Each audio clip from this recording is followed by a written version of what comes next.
Student आज हेउची economics row first class आमे आज पढ़िबा इकोनॉमिक्स रो केते गुडिया शॉर्ट क्वेश्चन कौनसी द्रव्यर चाहिदा अन्य जे कौनसी द्रव्यर चाहिदा उपरे निर्भर न करले एहाकू केउ चाहिदा कुआ जाय। ए परख चाहिदा, बी बुद्धप्ति चाहिदा, सी प्रत्यक्ष चाहिदा, डी यौगिक चाहिदा। राइट आंसर प्रत्यक्ष चाहिदा।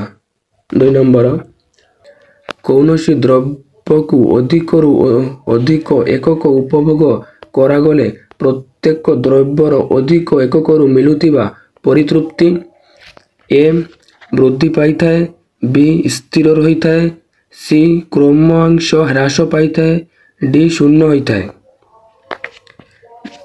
सी क्रमांश ह्रास पाई थाए।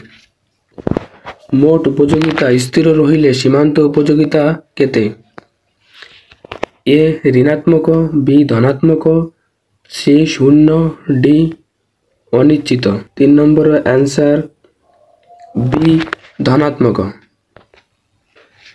4 नंबर चाहिदा एवं उत्पादन गुड़िक मध्य थिबा संपर्क को कौन कुहा जाए? ए चाहिदा सूत्र, बी चाहिदा फलन, सी संयुक्त चाहिदा, डी व्यक्तिगत चाहिदा। बी चाहिदा फलन।